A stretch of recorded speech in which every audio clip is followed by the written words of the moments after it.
John. John! Make a bigger shout for John!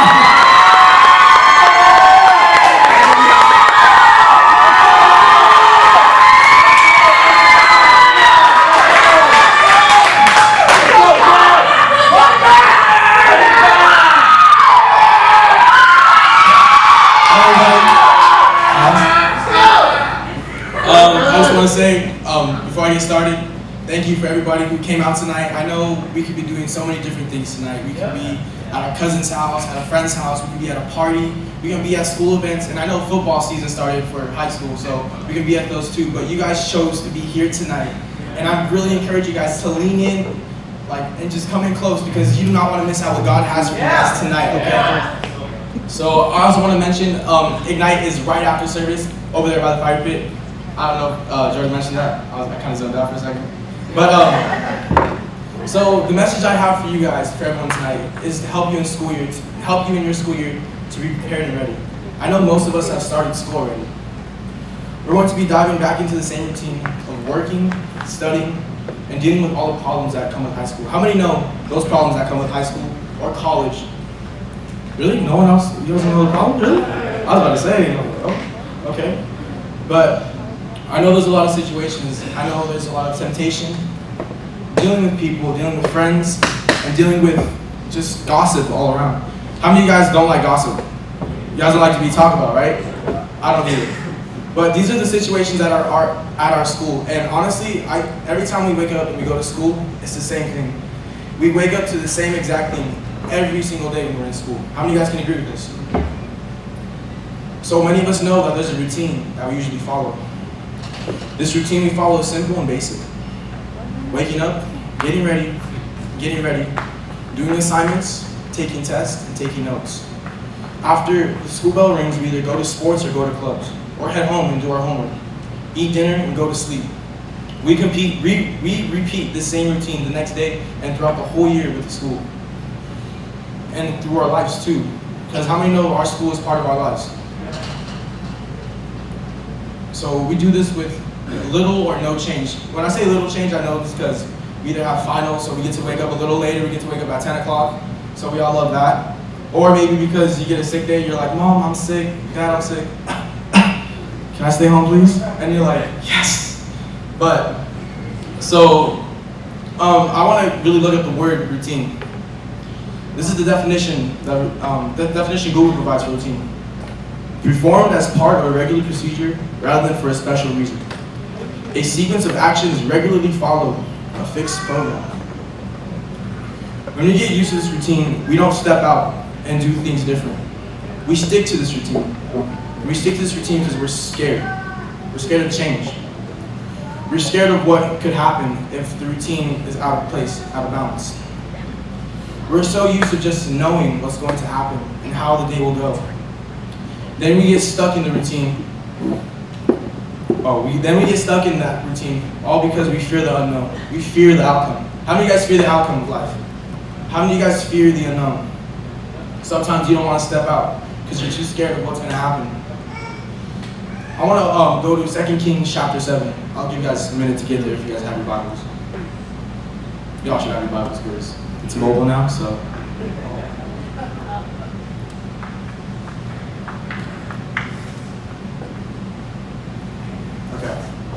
So I'm going to be carrying it from verse 3.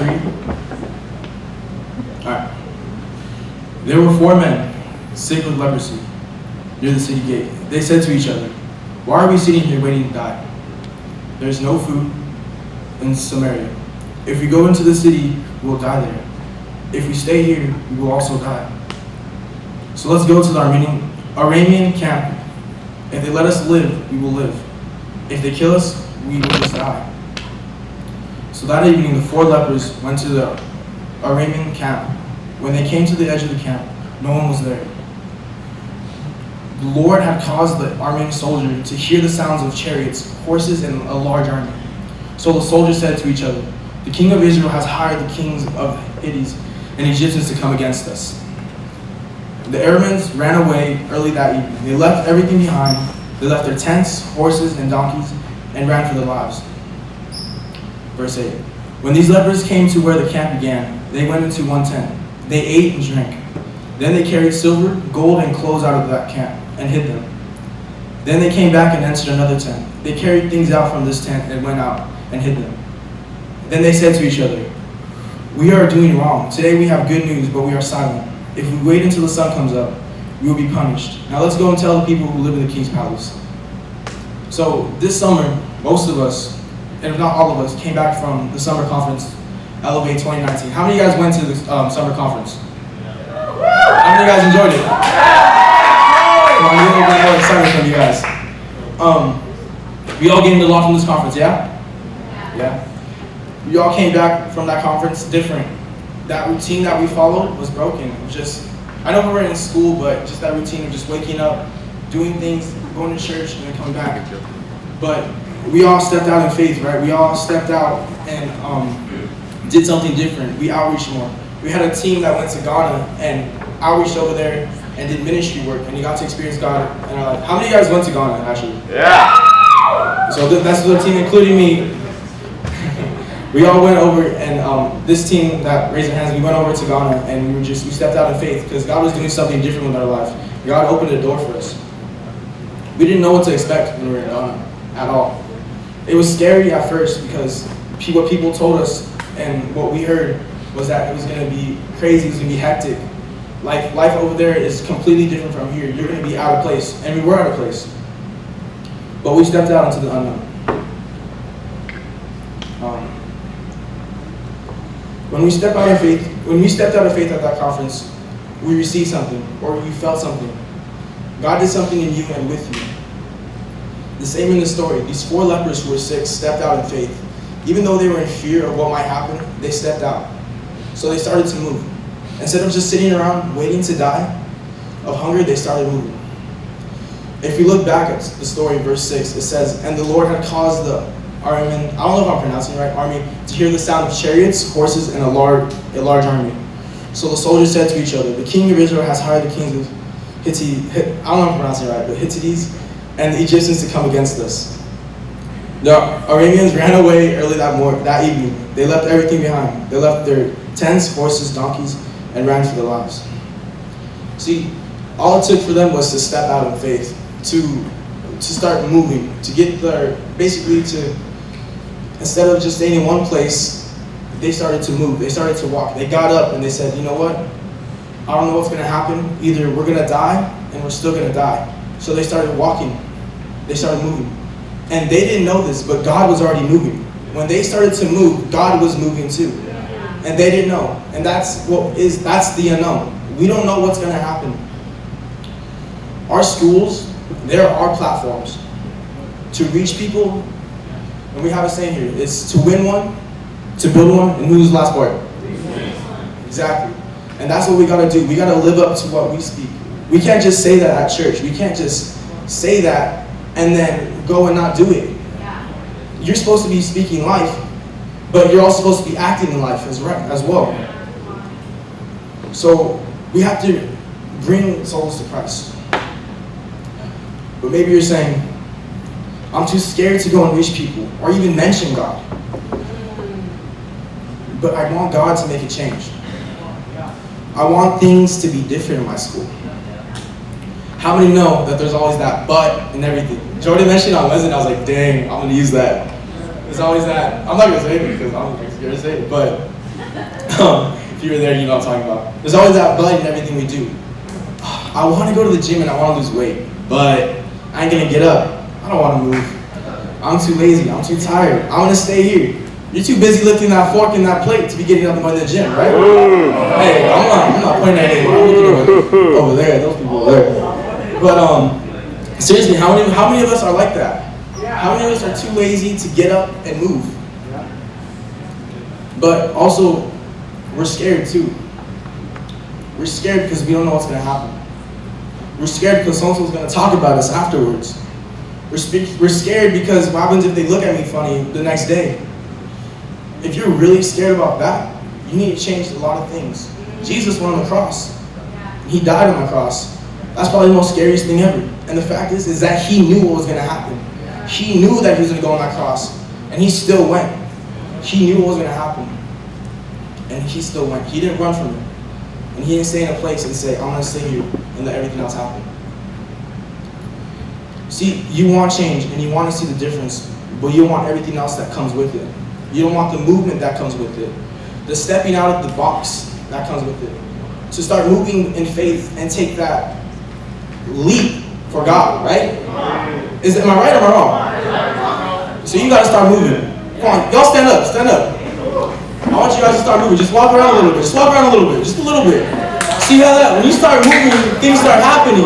When you start moving, there's connections with people, right? Am I right or am I wrong? When there's movement, there's connections. When there's connections, you can lead them to God. And that's what we got to do as Christians. We got to lead people to God. But with that comes movement. How am I talking tonight? I want y'all sleep on me right now. Come on, John. We all want change, but do you want the movement that comes with it?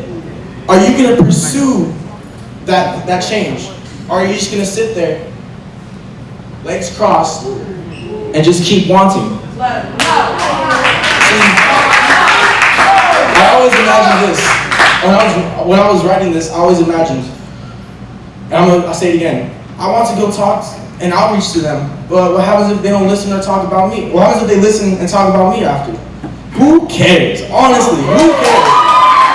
Listen, I'm going to be honest with you, I'm going to be straight. They're bound to talk about you at some point behind your back. They're bound to stab you in your back. So would you rather have them stab you in your back, talking about God, or talking about something else?